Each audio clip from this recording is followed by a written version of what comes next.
പത്തനംതിട്ട തിരുവല്ലയിൽ വാഹനാപകടത്തിൽ ഒരാൾ മരിച്ച സംഭവത്തിന്റെ CCTV ദൃശ്യങ്ങൾ പുറത്തു വന്നിട്ടുണ്ട്. യുവാക്കൾ അമിത വേഗതയിലായിരുന്നുവെന്ന് ദൃശ്യങ്ങളിലൂടെ വ്യക്തമാക്കുന്നു. ദൃശ്യങ്ങളിലേക്ക്.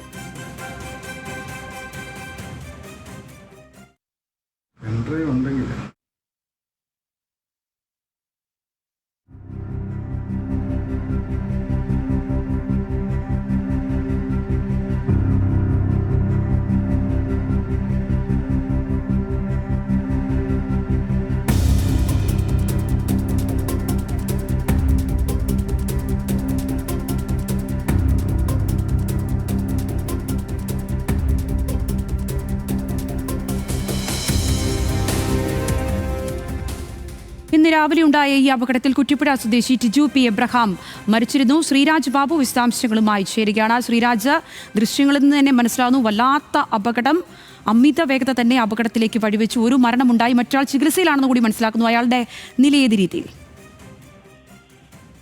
തീർച്ചയായും സംഗീത, അമിത വേഗത്തിലായിരുന്നു രണ്ട് ബൈക്കുകൾ എന്നാണ് ആ CCTV ദൃശ്യങ്ങളിൽ നിന്നും വ്യക്തമാകുന്നത്. അതിൽ ഒരു ബൈക്ക്, നമുക്ക് ആ CCTV ദൃശ്യങ്ങളിൽ അത് കാണാൻ കഴിയില്ല, ഒരു ബൈക്ക് മറ്റൊരു ബസ്സിനെ ഓവർടേക്ക് ചെയ്ത് വരുന്നതിനിടയിലാണ് എതിർവശത്ത് തന്നെ അമിത വേഗതയിലെത്തിയ ബൈക്കിലേക്ക് ഇടിച്ച് കയറിയത്. രണ്ട് ബൈക്കുകളും അമിത വേഗതയിൽ തന്നെയായിരുന്നു എന്ന് CCTV ദൃശ്യങ്ങളിൽ നിന്നും വ്യക്തമാണ്. ഗുരുതരമായി പരിക്കേറ്റ കുറ്റപ്പുഴ സ്വദേശിയായ ടിജു പി എബ്രഹാം, അദ്ദേഹത്തെ ആശുപത്രിയിൽ എത്തിച്ചിരുന്നു. പക്ഷേ മരണം സംഭവിച്ചു.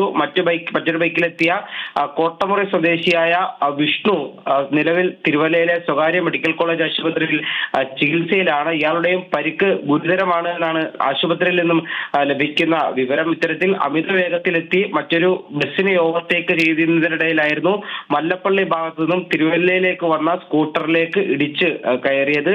അപകടത്തിന്റെ CCTV ദൃശ്യങ്ങൾ അല്പസമയം മുൻപാണ് പുറത്തു വന്നത്. സംഗീത. ശ്രീരാജ് ബാബു, പത്തനംതിട്ടയിൽ നിന്നും.